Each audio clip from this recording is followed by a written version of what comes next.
Open the Bible to almost any page. Sooner or later you find blood. It is on the doorposts in Egypt. It is thrown against an altar at Sinai. It is sprinkled inside a tent in the desert. It is poured out on a Roman cross. Blood runs through Scripture like a red thread. But here is the strange part. In the Bible, blood does two opposite things. Touch it the wrong way, and you are unclean. You are sent outside the camp. Yet that same blood, placed on the altar, makes you clean again. Blood defiles, and blood purifies. How can one substance do both? That is the puzzle of this episode. And the answer begins with a single, quiet sentence.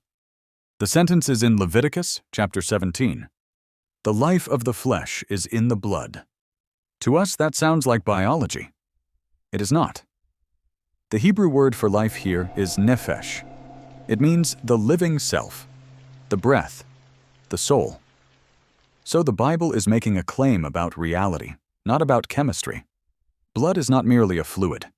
It is the visible sign of an invisible gift, life itself.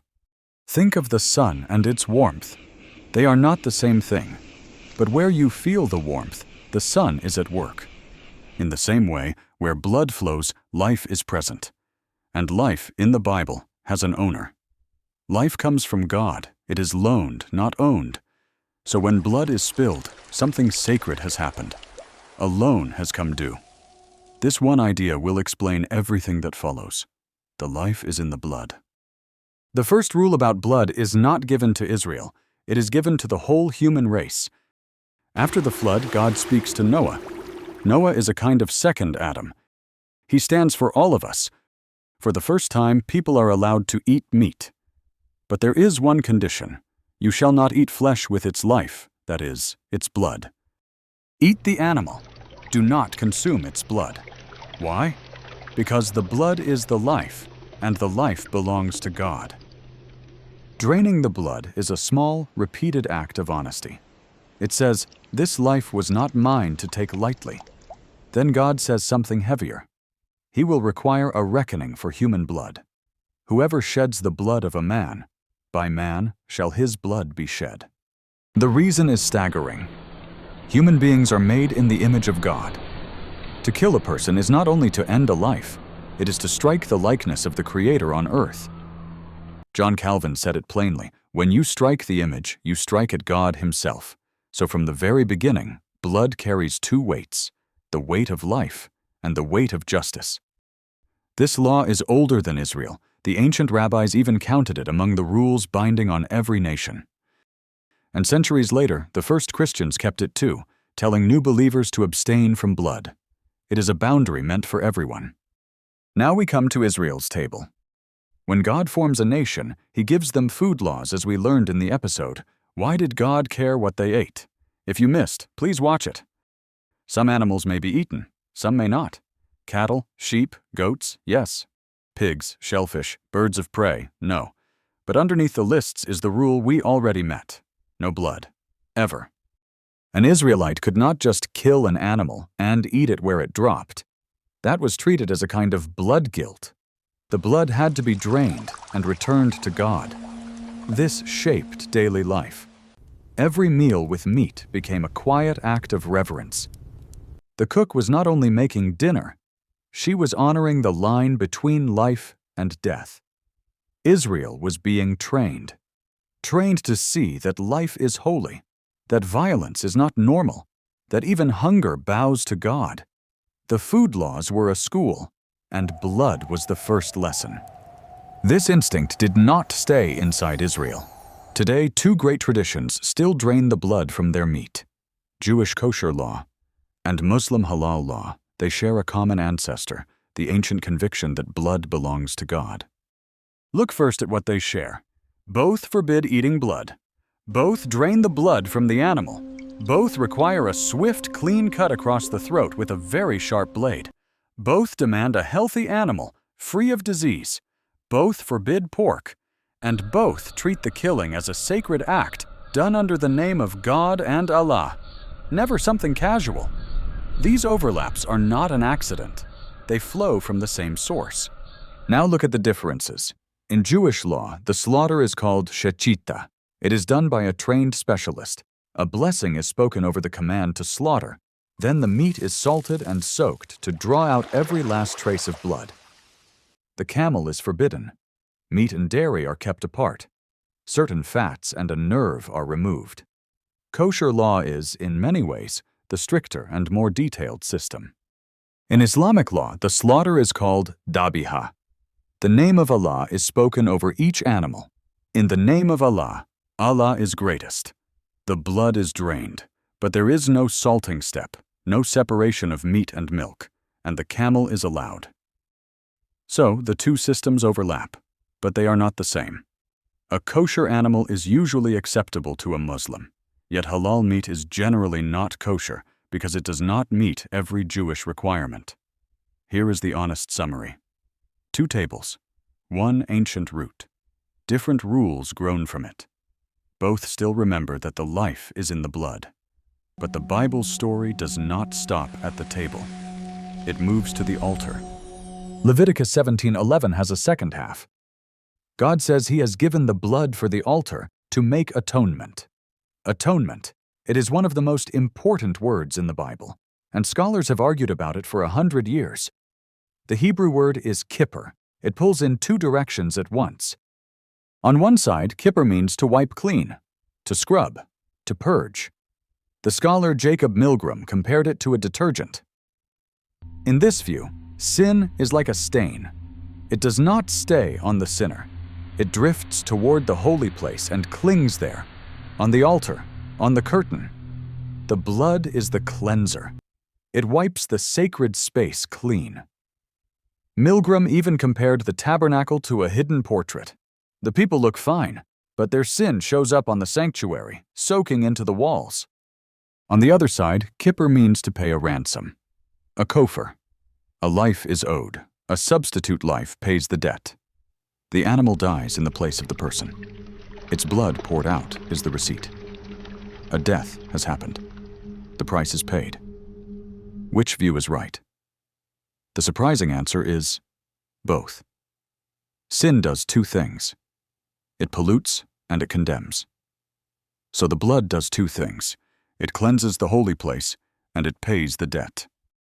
There is even a deeper layer. Some scholars, like C.H. Dodd, said the blood mainly washes away sin. Others, like Leon Morris, said it also turns away God's settled anger at evil. And here is the beautiful part. In the Bible, God is not bribed by the sacrifice. God himself provides it. He gives the blood that satisfies his own justice. One substance, many rescues. There is one more thing blood can do. It can make a family. Travel back to Mount Sinai. Moses has just read God's words to the people. They agree to obey.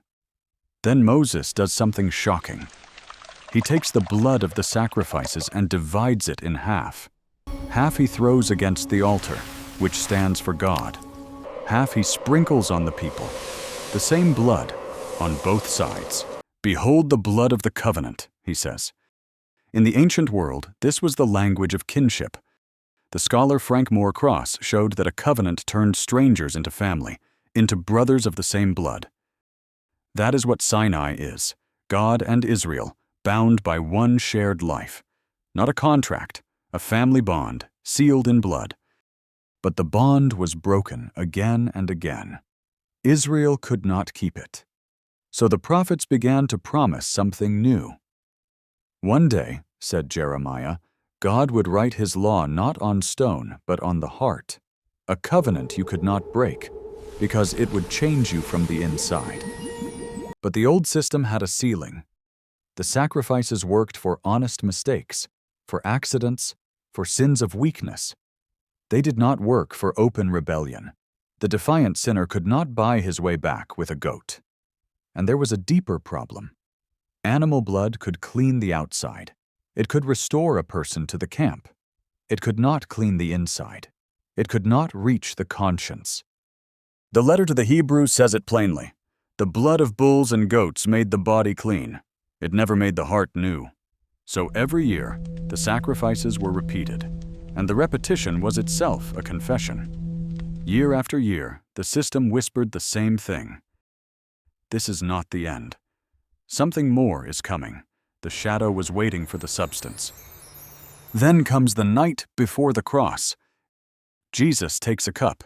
He says words Israel had heard only once before, at Sinai. This cup is the new covenant in my blood, the blood of the covenant, but now, his own. Hebrews draws the whole story together. The old priests entered the holy place again and again, never finishing. Jesus entered once, and it was enough. Not with the blood of animals, with his own. The Greek has a word for it, ephipax, once for all. The shadow had become the substance. And the reach of it is vast.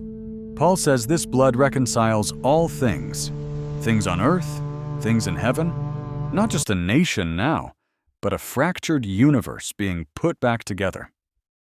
Now remember the puzzle we started with. Blood defiles, blood cleanses. The New Testament takes that paradox and turns it inside out. A woman who had bled for 12 years touches the edge of his robe. By the old rules, her uncleanness should have spread to him. Instead, his wholeness spread to her. The flow of defilement runs backward. For once, holiness is the stronger thing, and it does not stop at a single moment. John writes that the blood of Jesus goes on cleansing, present tense, day after day. A fountain that never runs dry. The Bible ends with the strangest image of all. In the book of Revelation, John sees a great crowd, beyond counting. They wear robes of pure white, and he is told how the robes were made white. They were washed in blood. Stop and feel how impossible that is. Blood does not whiten cloth, it stains it red. But this is the final reversal. The blood that once meant death now means life. The blood that once made you unclean now makes you clean. The red thread that ran through every page arrives here, at a white so bright it cannot be undone. So why is the Bible soaked in blood? Because blood was never really about death. It is about life. The life that belongs to God, the life that was poured out to ransom ours, from Noah to the table, to the altar, to the cross. The message is one. The life is in the blood, and that life was given for you. One more thing before we go. Every verse in this episode came from a Bible. But which Bible? We have been reading from the Septuagint, the ancient Greek scriptures the apostles themselves often quoted. That choice stirred up a lot of questions. Some of them were heated. Many of you asked about another text, the Masoretic Text, the Hebrew text behind most modern Bibles. A few comments went further. They called it a corruption, even a forgery. Next time, we will look at it calmly. Where the Masoretic Text came from, who the Masoretes were, what they actually did, letter by letter, and whether the charges against it hold up. After that, the oldest witnesses of all, the scrolls hidden in the caves of Qumran, the Dead Sea Scrolls. 3 texts, 1 word. We have finished the Septuagint. Next, the Masoretic Text, then Qumran. The deeper we dig, the clearer it becomes. See you there.